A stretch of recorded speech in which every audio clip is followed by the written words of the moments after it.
is Mike Wise, CMG Home Loans, with your weekly mortgage update. Hope you had a great week. Lots of stuff going on in the real estate market. Let's get started. The update is going to be a little bit different here. We're going to kind of go through some things that we in a different format that we normally do than we don't normally do here. So some of the talking points we want to go up here is core PCE. The inflation number actually went up 2.8% year over year, and the headline number did go up 2.45%. It was encouraging. It was not great. It was just kind of what we thought the market was. So it's not a huge update here on that. Didn't have really any impact on the interest rates. A couple of the other thing, mortgage rates, they did go below 7%. They kind of capped out here 7.25%. I'll show you the more details on that in just a little bit. New listings. This is a big thing here. New listings are coming January of 2025. I've already seen it. The numbers are starting to pick up just in this local area. I was at an event this week, and lots of activity with those listings. So the nationwide inventory is approaching pre-pandemic numbers. Let's look at that for a second here. So this is January of 22, January of 23, 24, and now 25. So you can see the trend is actually getting bigger here, getting higher and going up, right? This was pandemic time frame, and it just dropped the inventory and the housing prices went up, right? And so this up here, we'll clear this off. This is kind of the pre-pandemic levels that we were at. So this is January of 2020, 19, 18. So those numbers are all up here. We're approaching those numbers. We're getting close. So we're coming back to those time frames. That is good news for the real estate market and inventory kind of going up and the availability of homes out there. So that's great news. Job openings. This is a job openings and labor turnover. Is called the JOLTS report, and here is you can see that the numbers are going down here on this. So the jobs, the available jobs are not, they're not there. So there's not a whole lot of jobs that are out there. So if you go to find a job, it's harder to find a job right now. Now, the quits rate is also going down. So this is the number of people that are quitting their jobs. So it is something that's going down. People are staying at their job longer. So one of the things that we said in general, companies aren't hiring much and workers aren't quitting much. So that's, it's a little sign of the economy that it is slowing down. But this week, ADP saw strong job growth in the market. I don't know that that's necessarily real numbers here, but we'll see how those pan out. We can see here mortgage rates. I'm going to go report on that in just a second here, but you can see mortgage rates 1 year ago 6.96. This right now they're probably right at 6.96 as well. So that is kind of a spot where it's not changing much.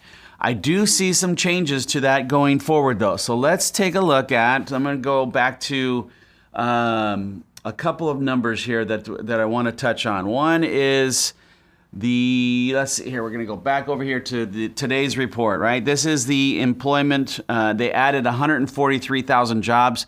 That was weaker than expected. They thought it was going to be about 170,000 jobs.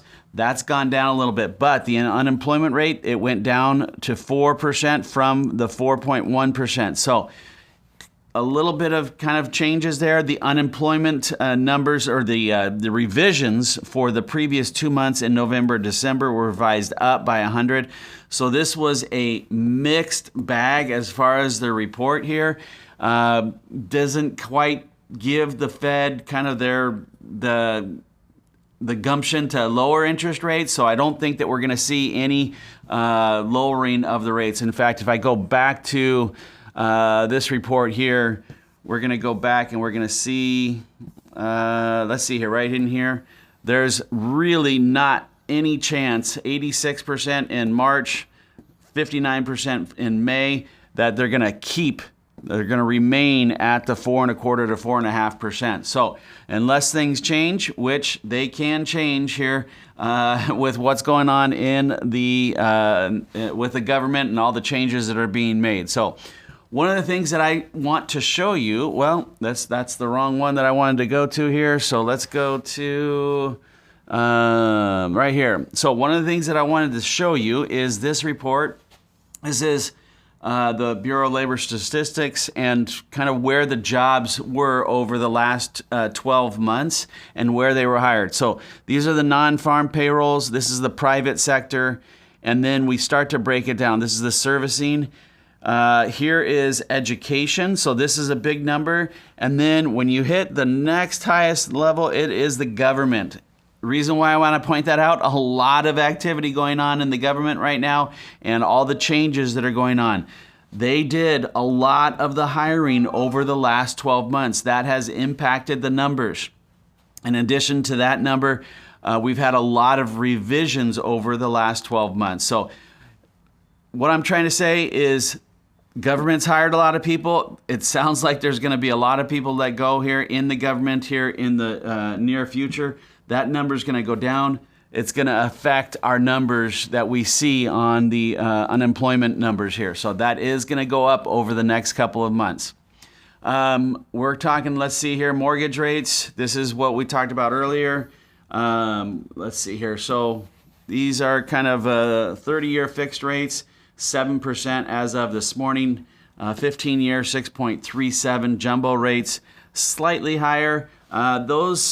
We'll see what happens here, but I think I've been quoting actually down in the 6.75 range. So we've got some good numbers there for that. And then FHA down at 6.38%. These are numbers off of a $750,000 loan balance. So that's kind of where interest rates are. If you look at the market this morning, it's down 20. This means bad, right? So the lower that number is, the worse rates are. The higher this number is, basically the rates are higher. This is the yield on the 10-year Treasury. We're kind of bumping up against that 4.5% level, and I'll show you that here. So let me pull up this report, and we'll show you the number here exactly. But let's see here. It's coming up.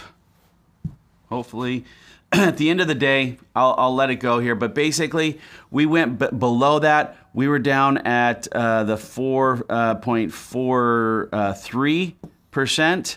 Actually, we went down to the 4.40 right here, and it's jumped up, and it's hovering. There's a kind of a built-in cap right now at 4.5%. That's kind of the ceiling rate at this point in time. So if they break through that number, then you might see rates go up a little bit, but I think it's probably going to bump up against that 4.5% and stick there for a little bit. So I think that's kind of where the interest rates are at this point in time.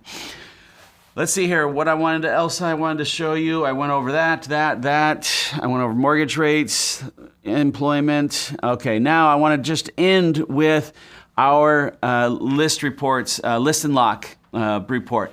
This is a program where you can actually have the seller list their house with a seller concessions with a bought down interest rate. I'm not going to go into all the details, but let me show you how you can do this or how it works, right? So if you gave a 3% seller concession, this is a $1 million price, you can actually improve the buyer's payment by about $865 per month. That also gives that buyer about $134,000 more purchasing power. What do I mean by that? Well, before, they may have only been pre-approved up to $870,000 for a house. Now, that person can actually buy this $1 million house with this interest rate at 5.625. So it costs the seller $30,000 to help do this, but at the end of the day, you can advertise a 5.625 rate today if you lock that in with a 6.061 APR.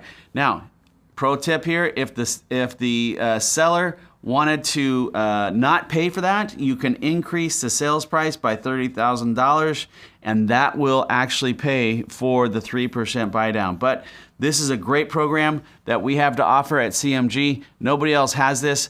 Give me a call. You can learn more about it. I hope you have a great week this week, and we will see you next week with another update. Hope you have a good one.